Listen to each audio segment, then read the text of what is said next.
Bonjour et merci de nous recevoir chez vous pour le compte de votre émission Point de Vie spéciale aujourd'hui avec les nationalistes, le patriotisme. Bienvenue Bambale, président. Il y a Banamboka Congo, Biso Toponi, MJC Mobimbe Poni, Vision Naye à Sikapona Congo. Bienvenue Bambale, à Kopesa Biso Vision Naye par rapport à l'actualité politique. Les Kanamboka Nabiso à travers ville-province à Kinshasa, ne zappez pas, parce que le moment Mboka Koloba par rapport à l'évolution politique, Yamboka Nabiso. Bienvenue Bambale, bonjour. Oui, bonjour cher ami Billy. Bonne santé à partie. Oui, très bien, Dieu merci. Merci. Nous monde entier mis aux arrêts. Votre point de vue par rapport il y a président il y a Bundu Diamayala, nous monde entier mis au lelo, mon amboka général Kanyama, il y a joué na maboko et puis à maboko à la police. Bon, sincèrement, je compatis à ces messieurs mon entier, parce que bon, son combat, c'est un nationaliste, hein, c'est quelqu'un qui défend les valeurs, mais malheureusement, son projet de société n'est pas bien compris. J'aurais voulu qu'il nous dise un peu réellement, il combat pour Congo tout en entier, ou juste pour le coin des Bas-Congo. C'est là où il y a un peu, pour moi, entre parenthèses. Mais son idéologie, le Congo, je dirais aux Congolais, l'Afrique aux Noirs, pourquoi pas, mais dans tout Congo, pas seulement sur un coin des territoires, c'est là où je ne soutiens pas. Bon, maintenant, il s'est fait arrêter. Je pense que je compatis à cette arrestation. Bon, je pense que la justice congolaise fera son travail. S'il est innocent, je pense qu'il sera libéré. Merci. Votre point de vue aujourd'hui par rapport à l'avenir du rassemblement après la mort du patriarche Étienne Tshisekedi. Aujourd'hui, entre la majorité présidentielle et les rassemblements, qui bloque l'application de l'accord du 31 décembre? Vraiment, il faut appeler un chat, puisque vous savez, moi, j'ai toujours dit que j'étais visionnaire, je suis visionnaire, parce que j'ai vu le rassemblement. À ne pas oublier que vous étiez parmi de gens, parmi de membres du rassemblement. Le premier, oui. Quand j'ai dit au patriarche que vous nous avez recrutés pour que nous puissions apporter un changement dans ce pays-là, pendant ces deux dates, 19 et 20 décembre, mais quand les dates en question arrivaient, vous avez dit que vous n'avez pas envie d'aller peut-être pousser les gens dans la rue. J'ai compris que le changement ne viendra pas dans ce mouvement-là. Moi, tant que l'homme du terrain, je me suis dit, bon, tant qu'à faire, pourquoi rester là où je sais bien que le changement ne viendra pas? J'ai décidé de partir de moi-même. Donc, je claquais la porte poliment avec un point de presse, je dirais, béni, consenti par les patriarches. Je suis parti le 16 décembre. Je savais bien qu'au niveau du rassemblement, le changement ne viendra pas par là. Et maintenant, Dieu a fait appeler le patriarche, Père à son âme. Et quand je vois ce qui se fait aujourd'hui, je me suis rendu compte que oui, c'est vrai. À part lui, vu déjà dans l'ensemble, quand on parle de rassemblement, c'était, je dirais, un ensemble des gens de contre-nature. Donc là-dedans, on avait des gens qu'on appelait vraiment le jour, hein, l'opposant, et la nuit sont de la majorité. Et puis aujourd'hui, les choses sont claires. Le patriarche est parti, son corps n'est pas encore là, ni enterré, ni peut-être pleuré. Les gens, ils se battent maintenant, même pour le poste, ils se battent maintenant pour la primature, ils se battent même pour les intérêts partisans. Donc je pense qu'aujourd'hui, au Congo, on n'a pas de politiciens qui défendent réellement l'intérêt du peuple. On a tous des politiciens des manchois, du ventre, qui ont faim, qui veulent aller se servir pour l'intérêt du peuple. Aujourd'hui, le rassemblement, je condamne ce qui se passe aujourd'hui. Il y a une sécession des chefs de guerre. Donc les gens qui se divisent le mouvement pour les intérêts personnels, et j'en combat, vraiment, je la condamne. Mais tout ça, qui en profite, c'est Kabila. Donc je pense que Kabila au Congo, aujourd'hui, il a de beaux jours devant lui. Mais malheureusement, nous sommes là, ces beaux jours, il n'aura pas. On va l'empêcher de vivre. Bienvenue Bambale. Le retour sur les temps qui est congolais. Oui. Balamboka balo zélo le peut-être le bas. Makambo mususu peuple évité. Comme vous étiez derrière le patriarche Étienne Tshisekedi, objectif et puis but il y a rassemblement de la Guinée. Non mais depuis Jean Val, le patriarche a dit nous allons dialoguer pour faire partie Kabila en douceur, ce qui a été dit. Donc nous étant que des combattants, des gens du terrain, vraiment on rejoint le mouvement pour apporter notre expertise. Pour donner un coup fatal à ce bois. Qui a financé Jean Val? Non, moi j'étais là parce que j'ai dit mon gars, mon tapoto, donc chacun paye son billet, hein, ce qu'on dit. Maintenant je ne sais pas qui a payé quoi et quoi, donc je ne rentre pas dans le polémique. Mais les gens étaient là, donc des gens, je dirais, autonomes. Maintenant, l'objectif c'était tout simplement que nous puissions voir de quelle façon amener un changement au pouvoir. Bon, c'est pas ce qui était fait, mais la chose pour nous a commencé. Et quand on voit réellement la finalité des choses, on se rend compte que c'est vrai. Parmi les gens qui nous, quand on était à l'extérieur, on croyait que c'était des opposants, des politiciens. Ce n'est pas des politiciens, ce sont des aventuriers. Les gens qui font vraiment du théâtre de chez nous. Il y a au Congo, vraiment, je suis désolé, on a des opposants, mais du ventre. Merci. Ils ne sont pas là pour le Congo, ils sont là pour eux-mêmes. Merci, bienvenue Bambale. Nous avons discuté aujourd'hui, l'école de Bataire est déjà là. On va marquer une pause parce que bienvenue Bambale et Azaye Moroté a fait sa mission visionnaire par rapport à la moto au débat. On va marquer une pause et puis on va faire l'entrée de l'invité.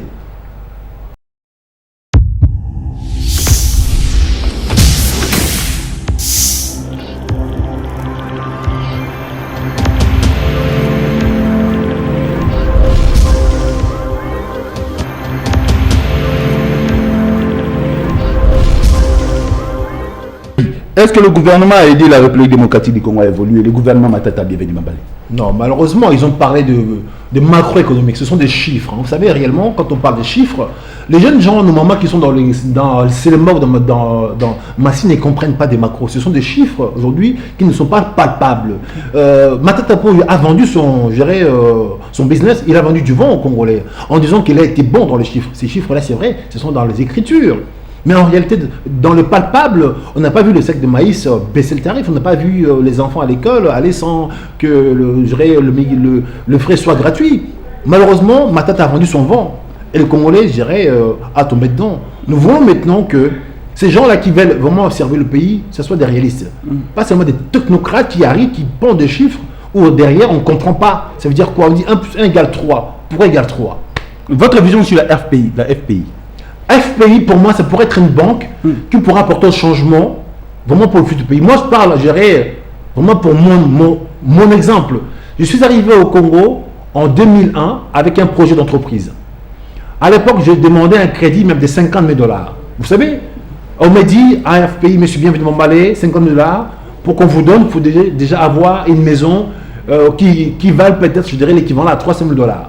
Je dis, mais je suis un jeune entrepreneur qui sort peut-être chez les parents, mais j'ai un start-up, j'ai un business plan conçu pour 5 ans, mon projet est viable.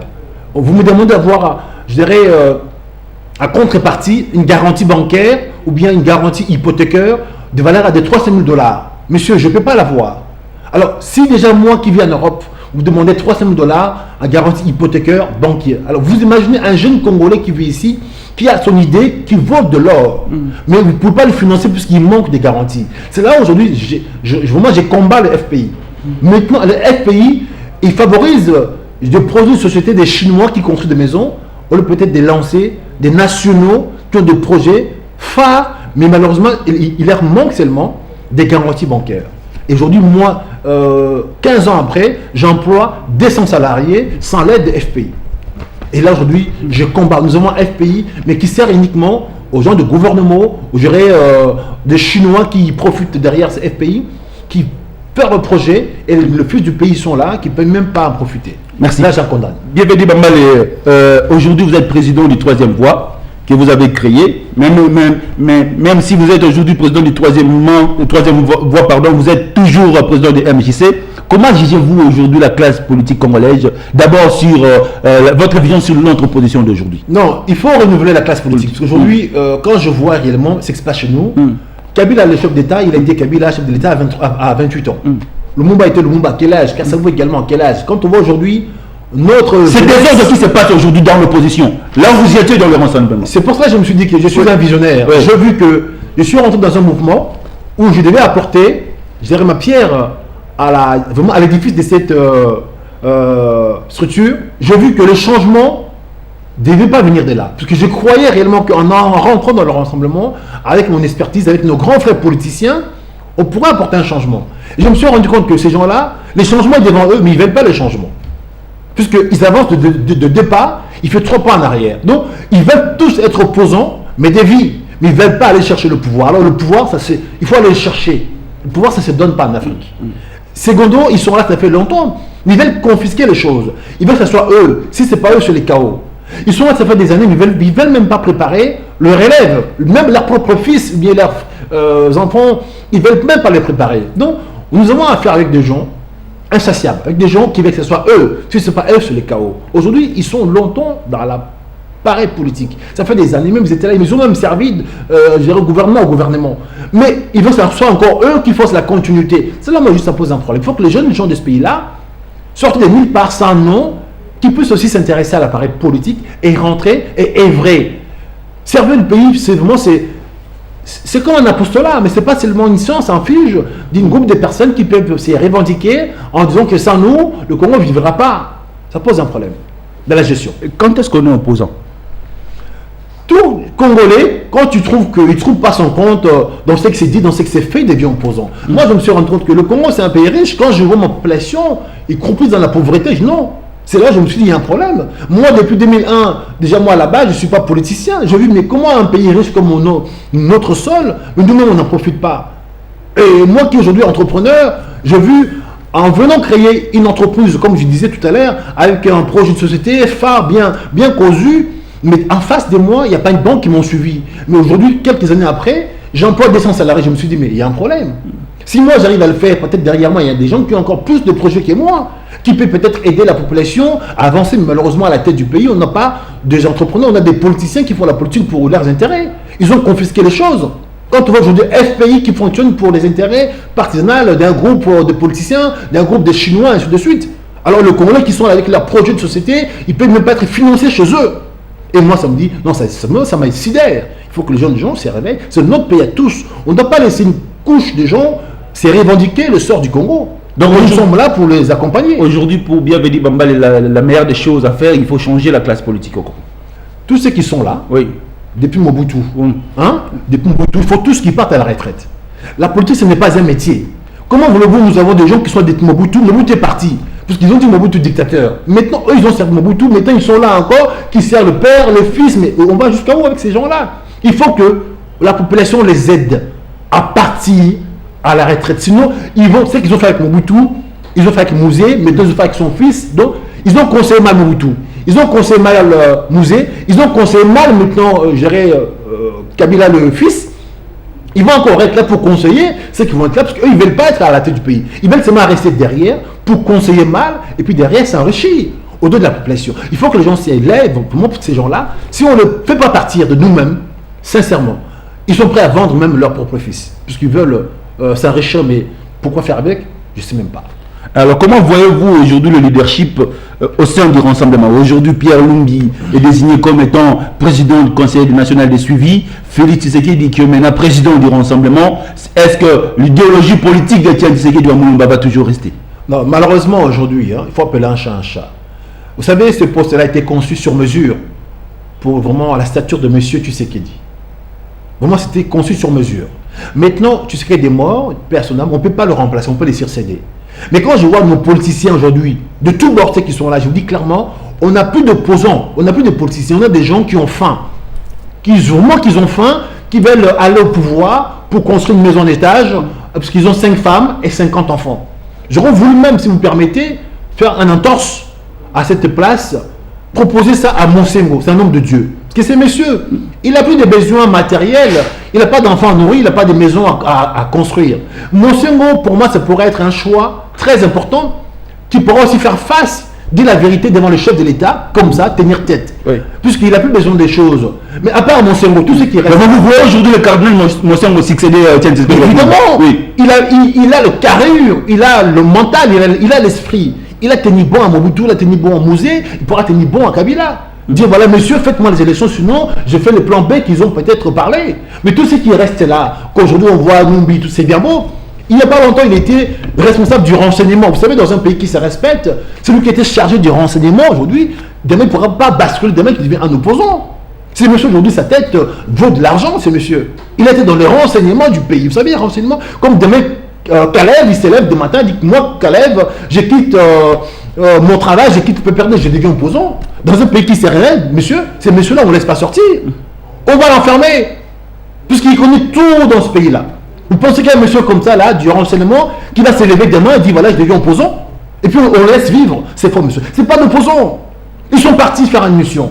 Malheureusement, les Congolais en face, qui ne comprennent pas. Alors des gens comme ça, là, vous passez la tête du renseignement pour faire quoi? Quand il sera en face de son chef, est-ce que vous pensez qu'il pourra dire non à Kabila? Ils vont travailler pour qui?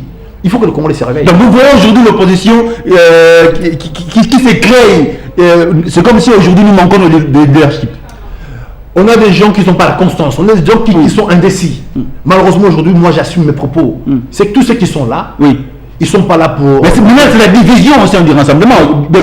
J'ai vu Olenganko y partir avec Chibala. Quand je vois Chibala aujourd'hui, c'était l'homme qui murmurait à l'oreille du patriarche.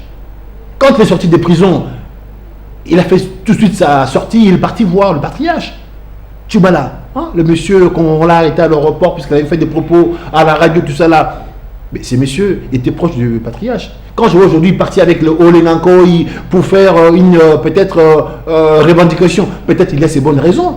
Puisque aujourd'hui on voit, on nomme de l'autre côté Numbi. Mais ces messieurs, quand on voit aujourd'hui son parcours, il vient d'où? Sincèrement, nous avons des opposants de jour et la nuit, ils seront dans la majorité. Alors vous donnez des gens comme ça, vous voulez compter pour le destin d'un pays, monsieur? Non.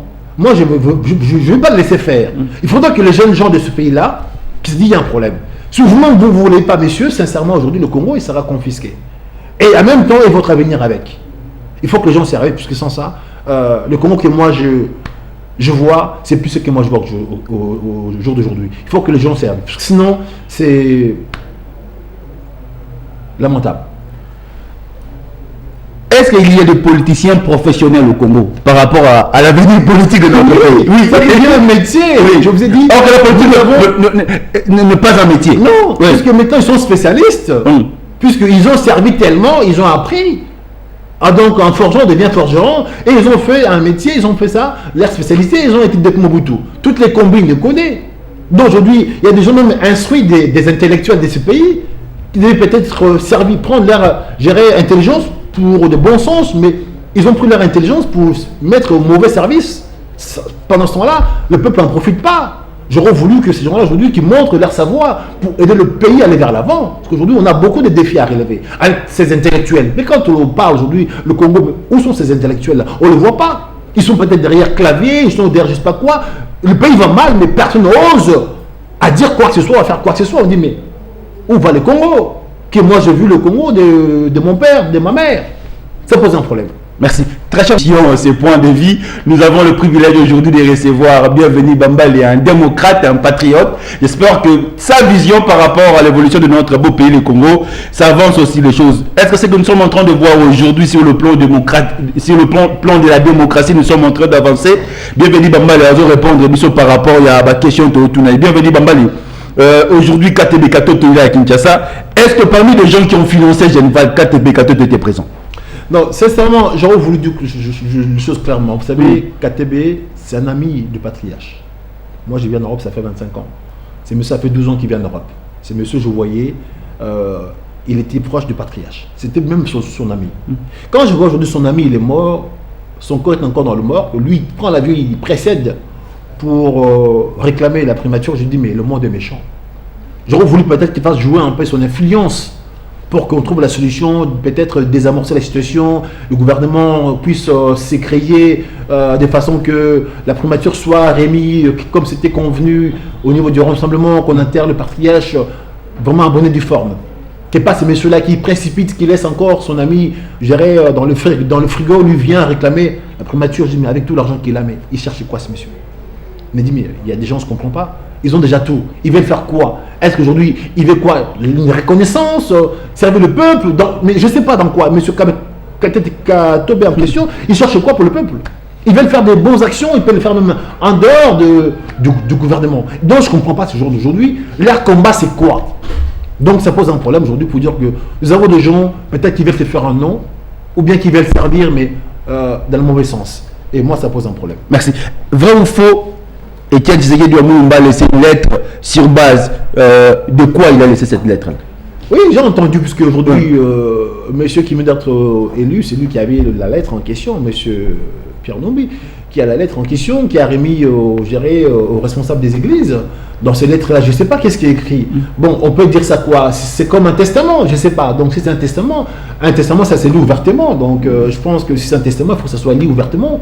Si c'est juste, ce sont des directifs, il faut que les gens en question qui ont eu ces lettres-là, qu'ils les mettent, en action, que les gens sachent réellement quel était le directif que le patriarche a laissé pour la population congolaise. Entre la majorité présidentielle aujourd'hui et l'opposition, qui bloque l'application de l'accord? Bienvenue Bambale. Mais il ne faut pas être con. Aujourd'hui, excuse-moi le mot, mais c'est dans l'intérêt de la majorité que ces accords ne voient pas le jour, parce qu'aujourd'hui, c'est qui est clair, les gens oublient. il y a eu des dialogues. Le premier dialogue de l'OIA, le chef de l'État avait un champ de manœuvre, pouvoir peut-être se représenter, faire un troisième mandat, peut-être créer un référendum. Le second qui est venu après, ils ont réduit ce champ de manœuvre. Ça veut dire que le chef de l'État a perdu vraiment la liberté de pouvoir se représenter, créer un référendum. Et donc tout ça aussi, le chef de l'État, il devait faire les élections cette année, en 2017. Mais le premier, sachant qu'il avait la possibilité de faire les élections en 2018. Mais c'est dans son intérêt de choisir le premier, parce que le premier le mettait en liberté de faire les élections en 2018. Donc c'est au pouvoir de conserver le pouvoir. C'est macabre. Mais aussi c'est plutôt à l'opposition d'aller chercher le pouvoir. Donc le chef de l'État, c'est dans son intérêt de créer toutes ces diversions pour que ces accords... Mais le chef de l'État attend les 3 mois qu'il a demandé. Oui, mais ce sont des diversions. Mais alors, quand on voit leurs accords, et c'était pas écrit qu'on demande 3 noms. Mais tu as dit 3 noms. Et puis, de l'autre côté, l'opposition, le rassemblement, et ils se disent, voilà, respect de la Constitution, ils ne veulent pas donner 3 noms. Moi, je lui dis, messieurs, la Constitution congolaise a déjà été violée 3 fois. Même plusieurs fois depuis 2006. Moi, je vous demande, monsieur, de violer la Constitution, donner 3 noms. Les 3 noms en question, c'est quoi? Donner Moïse Katumbi, donner Franck Diongo, et puis Maître Félix. Il y a les 3 noms là. Franck Diongo, il est en prison. Oui, mais c'est pas grave. Il sera à amnistié. Comme ça, le chef d'État, il aura les 3 noms. Qu'est-ce que ça l'arrange ou pas? Il aura 3 noms. Comme ça, il décidera qu'il faut nommer le poste de ministre en question. Dans tout ça, est-ce que le peuple congolais peut croire à la classe politique congolaise actuellement? Non, mes chers concitoyens. Oui. Voyez-vous le Congo dans le chemin du référendum aujourd'hui? Ben, c'est l'intérêt du pouvoir. Hein. Comme je dis, vraiment, c'est au pouvoir de conserver le pouvoir. Et tous ces moyens-là sont bons. C'est macabre, c'est malhonnête, mais c'est bon en Afrique. Puisqu'en Afrique, le pouvoir, ils ne veulent pas être pacifiés, donnés, ils veulent le conserver. Mais dans des pays qui se respectent, comme à l'Occident, en Europe, le pouvoir, après 2 mandats, on le laisse, on part. Mais chez nous, en Afrique, non. C'est lui qui rentre, il faut que ça devienne un royaume. Si ce n'est pas lui, son fils ou son petit-fils. Le gouverneur de la ville de la province de Kinshasa, André Kimbuta, a signé l'arrêt que le corps du patriarche sera enterré provisoirement au cimetière de la Gombe. Votre point de vue? Sincèrement, je ne suis pas contre leurs propos. Mais pour ma part, j'aurais voulu que pour ce monsieur-là, pour la stature qu'il avait, nous avons beaucoup d'espaces publics. Espaces publics qui pourra peut-être servir un peu à notre jeunesse comme un modèle, comme on a mis le monument de Lumumba. Trouver un petit rond-point qui ne prend pas beaucoup de place pour mettre un caveau, qu'on donne à ces messieurs quand même un endroit public que les gens peut-être en voyant comme ça, on peut dire voilà, c'est lui qui a combattu pour notre démocratie ici, c'est comme notre Mandela. Ça ne coûte pas cher.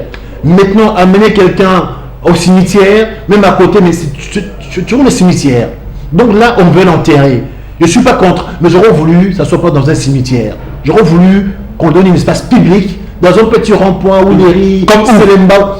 Vraiment, là où le monde passe, même j'irais Rond-Point-Ngaba, Selemba, là où il y a le petit peuple, ce qui est un nombre du peuple, dis le peuple d'abord. Donc, pour que moi, quand chacun passe par là, en voyant cette, je dirais, stature, ça pourrait laisser dans la tête des gens de se battre pour la démocratie, de se battre pour un état de droit. Mais quand on met quelqu'un dans un cimetière, il sera oublié. On va entendre juste à la fête où on fait les fêtes de mort pour aller leur rendre visite. Alors si quelqu'un ne doit pas mourir, on doit les faire vivre. Donc, M. Kimbuta, votre idée, très bien, mais j'aurais voulu que ce soit plutôt un endroit public. Ça, c'est mon point de vue, démocratie. Donc vous, cimetière, c'est très bien, mais vous voulez l'enterrer. Moi, je veux que vous ne l'enterrez pas. J'aurais voulu qu'il vive longtemps, parmi le peuple, pour que la démocratie que moi je veux, que lui il a voulu, puisse continuer à perpétrer. Votre vision sur la CENI aujourd'hui? Mais la CENI aujourd'hui devait être indépendant. Et malheureusement, la CENI dépend aujourd'hui du portefeuille du gouvernement. Donc s'il y a l'argent, on aura des élections. S'il n'y a pas l'argent, on n'aura pas des élections. Comme c'est dans l'intérêt de la majorité de ne pas faire les élections, ils ne feront pas les élections pour que le chef de l'État puisse encore avoir une petite rallonge de la continuité. Pouvez-vous vous dire aujourd'hui, pouvez-vous aujourd'hui dire à la population congolaise, est-ce que l'accord du 31 décembre a été signé dans la précipitation? Bienvenue Bambali. Non, ce n'est pas la précipitation. Cet accord a été signé, c'était très bien. Mais comme je disais aujourd'hui, ce sont les acteurs. Comme la Constitution, notre Constitution n'est pas mauvaise. Ce sont des acteurs politiques qui sont mauvais. L'accord est signé pour que maintenant ce soit l'applicabilité. Mais malheureusement, comme je dis, cette applicabilité met en porte-à-faux le chef de l'État et sa famille politique. Donc c'est dans leur intérêt de faire tout possible, de faire un peu la cacophonie pour que les accords en question ne voient pas le jour. Maintenant, si l'opposition était des gens unis, ils devaient combattre pour que les accords en question voient le jour. Mais malheureusement, et aussi, parmi eux, il y a tellement de dopes, on ne sait plus qui est qui. Donc malheureusement, aujourd'hui, vraiment, la majorité présidentielle, ou Kabila, a de beaux jours au Congo, puisque en face de lui, il a nos opposants des manchoirs qu'ils ont faim.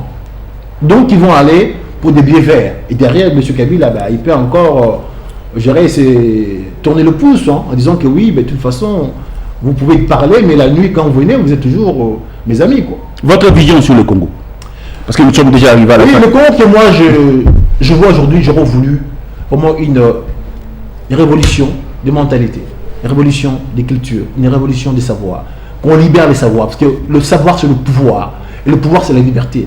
Dans un pays où aujourd'hui, ils ont confisqué le savoir, à la place du savoir, ils ont mis beaucoup de distractions, la jeunesse est un peu dans la perdition. Ils sont un peu distraits. Il faut qu'on remette en place le moyen pour permettre aux jeunes gens de se cultiver. La bibliothèque, l'école soit obligatoire et gratuite. De l'autre côté, qu'on arrête un peu de nous mettre beaucoup de distractions inutiles. Les Nganda là, qui poussent par-ci par-là, les musiques qui sortent un peu par-ci par-là, sans décibels. Toutes ces églises, c'est bien beau. Je suis vraiment désolé. Il fallait qu'on mette ça un peu de côté pour que les gens prennent la réflexion. Et vraiment, il faut que tous les jeunes gens de ce pays-là qui disent que si à la tête du pays, on n'a pas de penseurs, votre avenir est confisqué. Il faut qu'à la tête du pays, puisse avoir de penseurs, des gens qui réfléchissent avec un projet de société pour pouvoir qu'on ramène un nouveau vent dans le tête du pays. Vraiment renouveler la classe politique.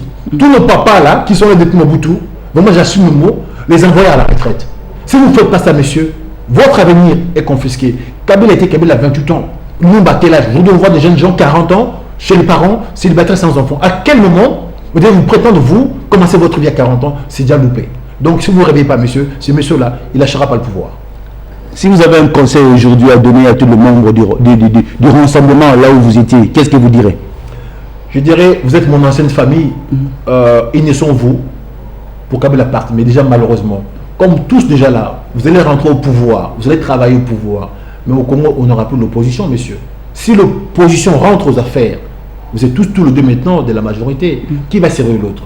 Donc moi je vous dis, moi je vous bénis, je vous permets, allez travailler, mais moi je suis à l'extérieur, j'ai un devoir de mobiliser pour que je puisse vous sanctionner, vous la majorité et l'opposition, par la voie des urnes bien sûr. Et si vous n'êtes pas capable de le faire, nous, on fera. Là où vous avez peut-être échoué, nous, la jeunesse, on ne peut pas échouer. On a un devoir de vous envoyer tous, les deux camps, majorité opposition, à la retraite. Le Congo aux Congolais. La SEMCO reçoit Joseph Olemankoy, déjà c'est lundi. Votre analyse sur cette réception? Tous ces gens, ce sont des politiciens, vraiment qu'ils ont fait un travail formidable dans ce pays. Il est temps qu'ils passent la main. Tous ces gens aujourd'hui, qui passent la main. Puisqu'ils sont présents dans leur parti, ça fait des années, ils passent par la main. Et aujourd'hui, ils vont arriver à la tête du pays avec quel programme? Est-ce que vous allez passer la main facilement à MJC devant toute cette jeunesse-là qui vous suit aujourd'hui? Je suis président de mon parti pour un seul mandat. J'ai un mandat de 5 ans. Donc, MJC créé 2015, vous comptez dans 5 ans, je serai plus président de mon parti. C'est mon propre parti, mais je passerai la main. Je ne suis pas conservateur, je suis démocrate. MJC, il doit être un parti qui doit montrer l'exemple. Je suis un président pour un seul mandat. Dans 3 ans, je ne serai pas à la tête de mon parti. Je suis entrepreneur, je vais répartir dans mes affaires. Merci. C'était Bienvenue Bambale pour le compte de votre mission Point de Vue. Nous sommes arrivés à la fin. Si vous avez aimé, il faut dire merci à toutes les personnes qui étaient scotchées sur Monté, à Madawat, Bi, à Boss, Célestin, Kabasele et à la question que nous avons posée. Il a dit tout qu'il a créé l'MJC pour le compte de l'avancement de la démocratie dans notre beau pays, le Congo. Nous sommes arrivés à la fin, Président. Votre dernier mot par rapport à l'émission? En tout cas, mes chers concitoyens, le Congo appartient à tous. Le MJC qui devient un parti du centre, on a besoin de fédérer les jeunes gens de tous bords, gauche, droite. Donc venez, nous allons un devoir de grossir, de devenir vraiment un parti qui doit peser pour vraiment faire pression à la majorité et à l'opposition dans le jour qui arrive. Si vraiment d'ici là, ils ne se sont pas décidés de faire les élections, nous c'est par là qu'on va être sanctionnés. Donc si nous ferons les élections, vraiment faire une vote sanction pour que les deux courants en question, majorité opposition, les envoyer à la retraite. Moi, je compte sur vous. Venez nous rejoindre. Sans vous, nous sommes nulle part. Donnez-vous aujourd'hui la chance au gouvernement Sami Badibanga? C'est un deal. Le deal est terminé. Il faut qu'il parte aussi à la retraite. Il faut qu'il dépose. Merci, Président. Nous sommes arrivés à la fin. Ciao.